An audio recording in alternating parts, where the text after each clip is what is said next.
पता है पुष्पू, कल रात हमने ख्वाब में किसे देखा? अब ये मत कहिए नवाब साहब कि आपने हमें देखा। हमने अपनी नानी जान को देखा था।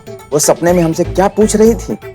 यही पूछ रही होंगी कि सही समय पे अपनी दवाई ली कि नहीं। नहीं नहीं, वो हमसे ये पूछ रही थी कि भाई पुष्पू कैसी है, वो तो हमारे खानदान की जैसी लगती है, अरे वो तो बड़ी खूबसूरत है, नायाब है, बेमिसाल है। क्या नवाब साहब आप भी ना। झूठ। चल हट, झूठ नहीं सच, मैं अपनी कसम खा के कह रहा हूँ। अरे नहीं नहीं नवाब साहब, आपको किसी की भी कसम खाने की जरूरत नहीं है, हमें आप पे पूरा भरोसा है। भाई तारीफ करना तो कोई आपसे सीखे। एक बात कहें, वो जो हमारी नकचड़ी बहू है ना, वो आपके बारे में बात नहीं करने देती। जैसे भी कभी हम आपका नाम लेते हैं ना, उसका नाक मुंह सब एकदम चढ़ जाता है। इसलिए उसके डर से हम कभी कह नहीं पाए आपसे, मगर आज कहते हैं। आपका ये जो हमारी तारीफ करने का अंदाज है ना, हमें बहुत पसंद है।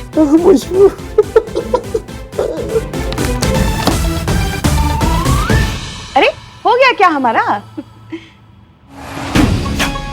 वाकई सही कहा मैडम सर ने, आपका तबीयत बहुत खराब है। पुष्पा जी, पुष्पा जी, ये आवाज कुछ जानी पहचानी लगती है ना? हाँ, क्योंकि हम जाने पहचाने हैं नवाब साहब, हम बहुत जाने पहचाने हैं आपके। ये खीरा हटाइए। खाकसार को करिश्मा सिंह कहते हैं। और आप पुष्पा जी, ये आपका अस्पताल है? हाँ, ये यहाँ ये सैलून में आप क्या कराने आई हैं, बताइए हमको। अरे अरे मेरी लाडली बहू, मेरी प्यारी बहू, मैडम सर को मत बताना सब इसके बारे में। मैया कसम हम कह रहे हैं, अब हम तो अभी आए, नवाब साहब तो पहले से यहाँ बैठे थे, हम तो अभी आए हैं ना नवाब। हाँ हाँ, ये यहाँ हमारी जिंदगी में बहुत लेट आई। हाँ? अरे मेरी लाडली प्यारी बहू, घर जाके निपटाते ना ये सब, हाँ, है ना? घर जाके यहाँ क्यों, हम अपने हाथों से राजमा चावल बना के खिलाएंगे आज तुमको, आपको। हाँ पुष्पा जी, चलिए चलिए चलिए। हाँ, अब ऐसा चलेंगी आप, ऐसा मुंह लेके चलेंगी? हाँ हाँ करते। मैडम सर, एक गुड न्यूज है। हमने मोबाइल कंपनी वालों से बात की है और सुमन वर्मा का एग्जैक्ट एड्रेस मिल गया है। कहाँ? शास्त्री नगर, अशोक चौराहा, मार्ग नंबर 53। फैंटास्टिक। चलिए फाइनली पता कर ही लेते हैं कि ये माजरा क्या है। नहीं मैडम सर। जी मैडम बताइए, मैं आपकी क्या मदद कर सकती हूँ? सुलेखा ने बताया कि आप किसी लड़की के बारे में पूछ रही थी। जी, इस लड़की को आपने कहीं देखा है? कुछ दिन पहले इनके साथ यहाँ पे कुछ हुआ था, शायद आप पहचानती हो, अच्छे से देखिए। अरे ये तो वही लड़की है। कौन लड़की? अरे जिसके साथ वो घटना घटी थी। क्या घटना घटा था? हम हैं हसीना मलिक, महिला पुलिस थाने की SHO। जी, हम एक्चुअली आपके काम के बहुत बड़े मुरीद हैं। हम आपके आर्टिकल्स रेगुलरली फॉलो करते हैं। आपके लिखने का अंदाज, आपका बोल्ड तरीका, आपके लफ्ज हमें बहुत पसंद है। हम बहुत इम्प्रेस्ड हैं आपके काम से, और इसीलिए हम यहाँ आए हैं।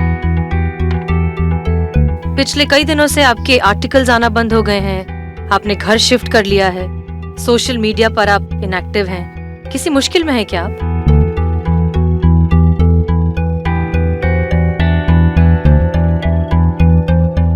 देखिए, हम पुलिस वाले हैं, हम आए ही हैं यहाँ आपकी मदद करने के लिए। अगर आप किसी परेशानी में हैं तो प्लीज हमें बताइए, हम आपकी मदद करेंगे। पत्रकारपुरम में क्या हुआ था? क्योंकि हम इतना तो जानते हैं कि कुछ हुआ था। मेरी इज्जत चली गई है मैडम।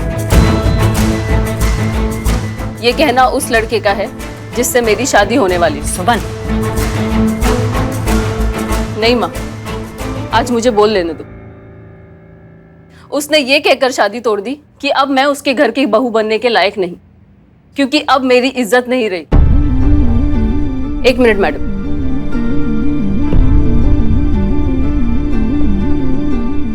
ये मेरा वेडिंग इनविटेशन कार्ड है। अगले हफ्ते मेरी शादी होने वाली थी।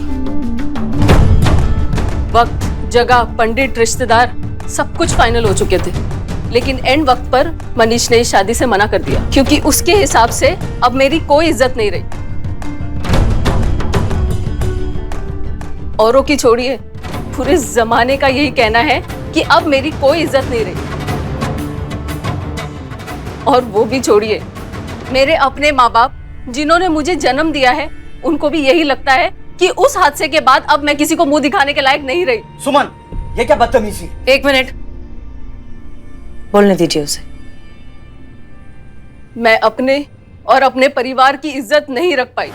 अम्मा, ऐसा भी कहा हो गया प्रीतमपुरा मार्केट में कि सब कहने लगे कि सुमन का इज्जत नहीं है, सुमन का इज्जत चला गया, ऐसा कहा हो गया भैया?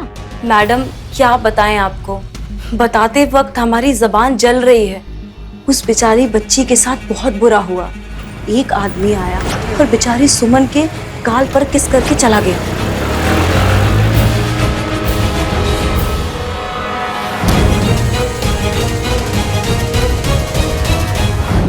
वो आदमी बहुत दिनों से मेरे आसपास मंडराया करता था, मेरा पीछा करता था। मुझे लगा कि कोई आवारा लड़का है।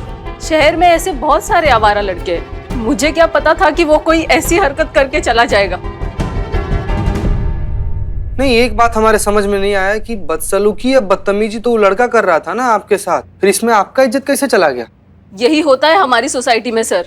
यहाँ अगर किसी लड़की के साथ ऐसा कुछ हो जाए तो उसकी बदनामी उस लड़की को ही झेलनी पड़ती है। जो करता है उसका कुछ नहीं जाता, बात सिर्फ लड़की की इज्जत पर आ जाती है। इज्जत सिर्फ उस लड़की की जाती है जैसे लोगों के नजरों में मेरी गई। इसकी मैया की सासू मैया, मतलब लड़कियों का इज्जत अब ऐसे सड़क छाप लोगों के हाथ में होगा।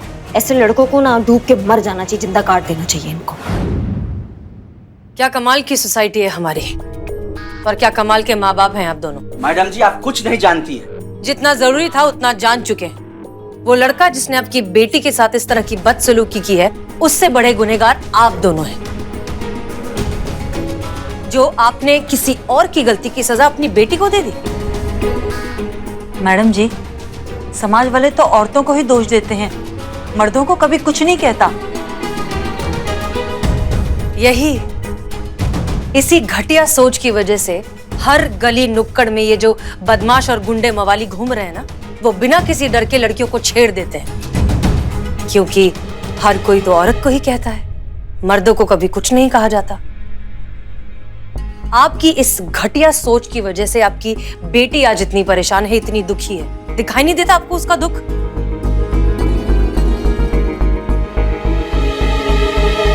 तो जानती हो उस लड़की के बारे में? सुना है कि यहाँ के बाहुबली अर्जुन सिंह का लड़का बबलू था, और सब उसे यहाँ पे बबलू भैया कहते हैं। बबलू भैया कहाँ मिलेगा ये बबलू भैया हमको?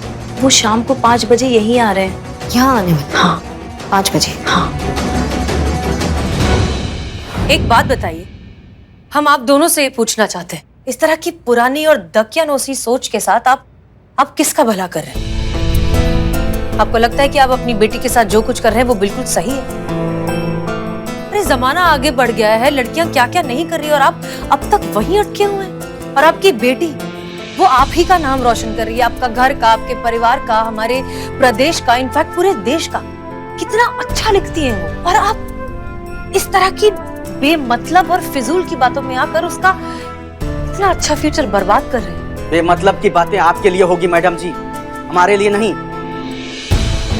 नहीं तो आप सोचिए कैसा लगता होगा एक बाप को जिसे हर जगह ये खोद खोद के पूछा जाता है उसके बेटी के साथ हुई उस घटना के बारे में। मैडम जी, कोई उस मवाली लड़के को ये नहीं कहता कि देखो वो बदमाश चाह रहा है जिसने एक बच्ची की इज्जत पे हाथ डाला, एक शरीफ माँ बाप के घर को बेइज्जत किया। रिश्ता टूटा, रिश्तेदारों ने बात करना बंद कर दिया, सारा समाज हम पर थू थू कर रहा है। किसकी इज्जत गई मैडम जी? वो शैतान की जिसने मेरी बच्ची के साथ बदतमीजी की, या हमारी जिनका कोई दोष ही नहीं है?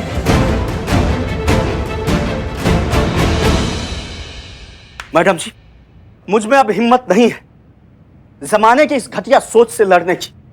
देखिए, हम आपका दर्द भी अच्छे से समझते हैं, हम जानते हैं आप पर क्या बीत रही है, लेकिन कभी ना कभी किसी न किसी को तो आवाज उठानी होगी ना, वरना इस तरह की चीजें तो हमेशा होती रहेंगी।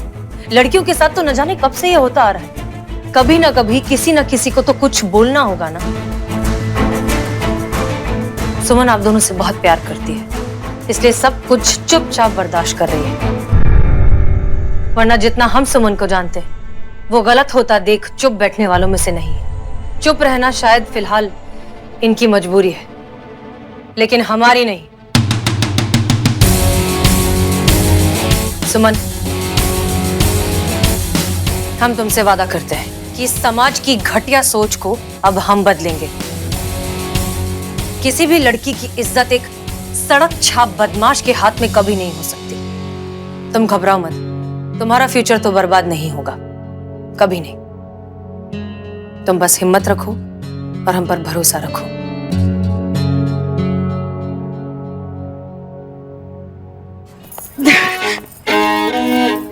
आराम से, ठीक है आप? हाँ चलिए। हम नहीं आएंगे। वो आप रुकिए एक मिनट, आप समझ क्यों नहीं रही हैं? अगर मैडम सर को पता चल गया ना कि हम उनसे झूठ बोलकर कि हमारी तबीयत ठीक नहीं है, हम बीमार हैं, यहाँ फेस पैक लगवाने आए थे, तो खामखा हमारी इज्जत की फजीहत हो जाएगी।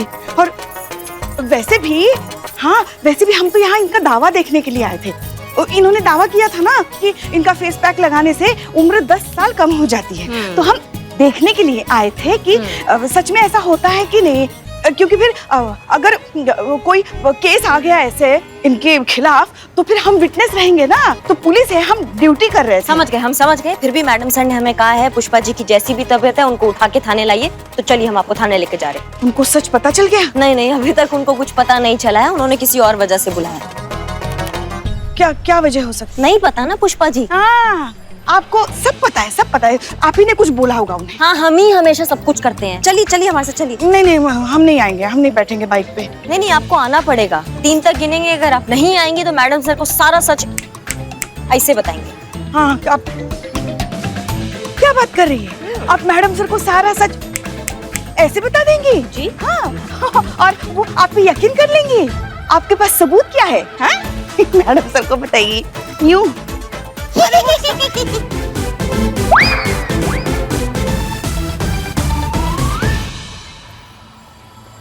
कितनी दुष्ट हैं आप। हमें पता था ये दिन आएगा, इसलिए हमने फोटो पहले ही खींच लिया। 3 तक गिनेंगे। 1। आ रहे। अब घर चलिए। लल्ला से कहकर आपको ठीक ना करवाया ना, तो हमारा नाम भी पुष्पा सिंह नहीं, याद रखिए। लल्ला से कहिए, लल्ला के चाचा से कहिए, लल्ली के चाची से कहिए, हमको कोई फर्क नहीं पड़ता। हम लल्ला से कहेंगे। उनकी अम्मा यहाँ आई थी 10 साल छोटी होने। क्या बात कर रही थी आप उनसे, नवाब साहब से? बताइए हमको, बताया लल्ला को? अरे मजाक भी नहीं कर सकते क्या हम? ये लो चिता भाई, रुको जी दिखाता हूँ। ये देखो, इनको देखो। ये किसने बोला था सुबह सुबह सबको जगाने की? जो दुनिया की आंखें खोलता है उसका यही यश होता है। देखो ये बिलोटे संतोष जी का मैसेज है। हाँ, संतोष जी लिखी है कि मुझे एक बात समझ में नहीं आती है कि आखिर ये इज्जत चीज क्या है। वाह, है ना? कहाँ से आती है और कहाँ को चली जाती है? कौन डिसाइड करता है कि किसके पास कितना इज्जत है? कैसे कोई किसी से उसकी इज्जत छीन सकता है? सही बोल रही है सुमन। किसी ने अगर उसके साथ कोई मिसबिहेव किया है तो इज्जत उसकी कैसे गई? इज्जत तो कायदे से उस लड़के की जानी चाहिए ना, जिसने उसके साथ ये गिरा हुआ हरकत किया। बाप रे बाप। संतु जी कितनी सुंदर है, कितनी अच्छी है, इतना अच्छा लिखती है ना कि हमको ऐसे गर्व फील हो। गर्व फील हो रहा बिलट।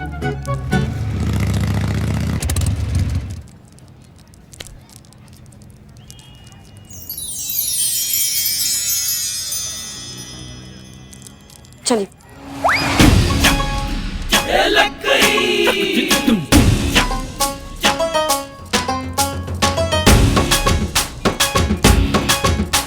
अरे क्या हुआ? ऐसे क्या टुकुर टुकुर देख रही है हमारा चमकता दमकता चेहरा? क्यों, लग रहा है ना हम आपसे 20 साल छोटे? हाँ, जलन हो रही होगी ना अभी अंदर।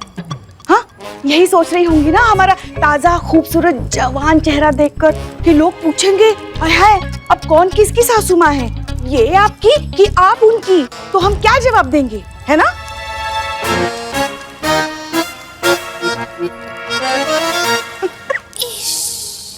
लल्ला के पप्पा देख रहे हैं आप हमें? हाँ, हम यही सोच रहे हैं पुष्पा जी कि हम क्या जवाब देंगे लोगों को कि ये आपकी सास है। नहीं मतलब इतनी खूबसूरत और ऐसा हसीन बवाल, वो बहुत अच्छी लग रही हैं आप पुष्पा जी, सच में। हमारी आँख चौंधिया गई आपका ये चमक देख के पुष्पा जी। अब क्या ही करें, भगवान की देन है। हाँ बिल्कुल। अंदर भूलिएगा मत मैडम सर के सामने कि आपकी तबीयत खराब है ना। वो ड्रामा मत भूलेगा, नहीं तो सच पता चल जाएगा। हाँ हाँ हाँ, बाल के पीछे। हाँ वो तो हम कर लेंगे। और हम नहीं भूलेंगे। हाँ, हम आते हैं। हटाइए नजर।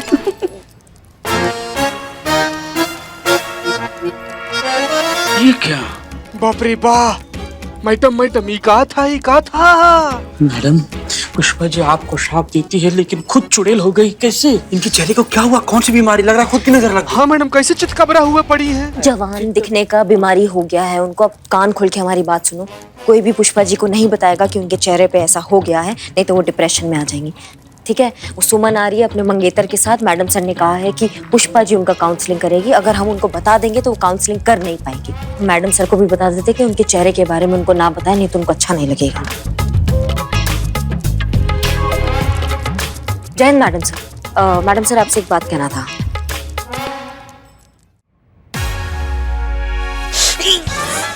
माँ बहुत ही चमक रही हो आप, चुभ रही हो आंखों में। पुष्पा जी, माफ कीजिए आपको इस हालत में बुलाया। इस हालत में? बीमार थी ना आप?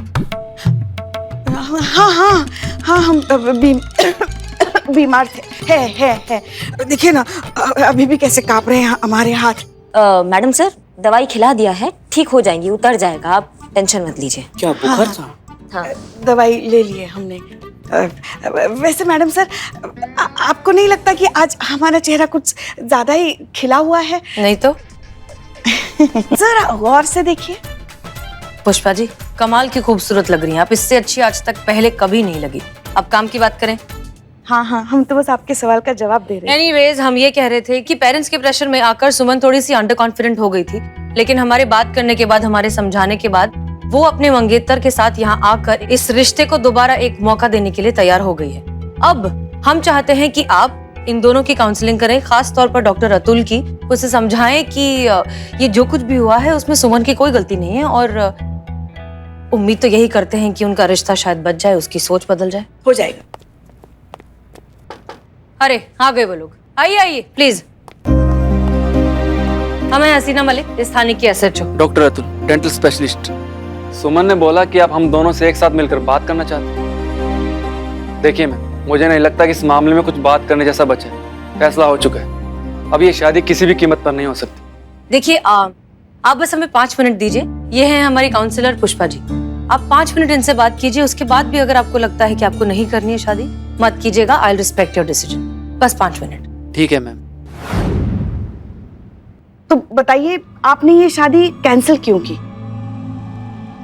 सब जानते हैं कि मैंने शादी क्यों कैंसिल की। जब सुमन की इज्जत ही नहीं रही तो शादी कैसे? माफ कीजिएगा मैम, ये मैं नहीं, पूरी दुनिया कह रही है। कौन है ये लोग जो किसी भी लड़की की इज्जत का पैरामीटर तय करते हैं? मुझे शादी ऐसे जाहिल सोच वाले लड़कों से नहीं करनी थी। मुझे तुमसे शादी करनी थी अतुल।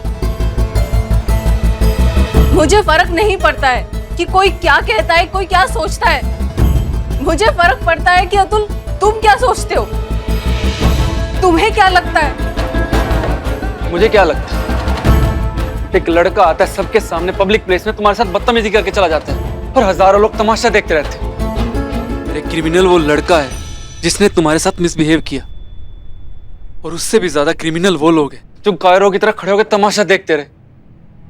मुझे दिक्कत ऐसे सोच वाले लोगों से जो इस तरह के इंसिडेंट के बाद लड़की को क्रिमिनल की तरह ट्रीट करते हैं। असली इन्फेक्शन तो उन जैसे लोगों की सोच में है। सबसे पहले मैम, उनका इलाज होना जरूरी है। सुमन, इसमें तुम्हारी कोई गलती नहीं। बढ़िया, आप दोनों बैठ जाइए।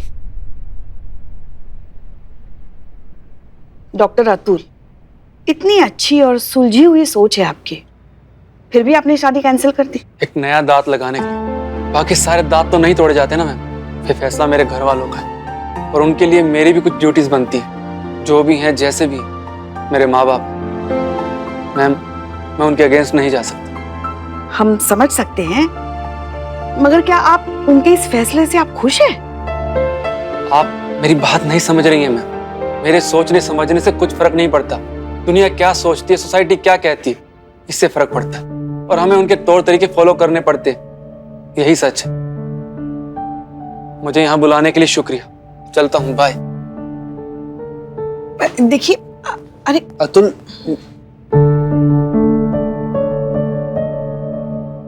Thank you ma'am.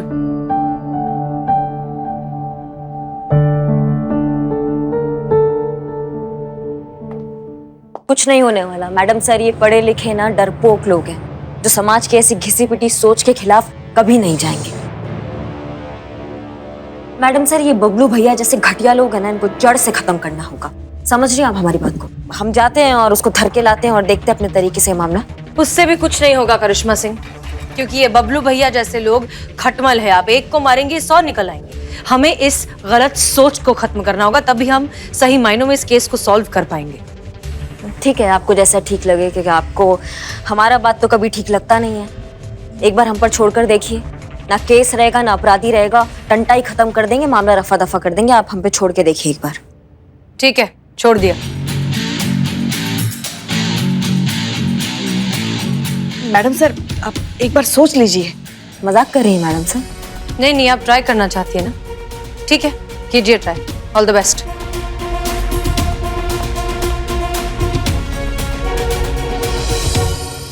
जीते, ये बबलू भैया का पूरा कुंडली चाहिए हमको, जन्म से लेके अभी तक। जल्दी जल्दी काम पर लगो, इससे पहले आका का मूड बदले और वो वरदान वापस ले ले। हमको ये निपटाना है केस, जल्दी जल्दी ला के दो। जी मैडम।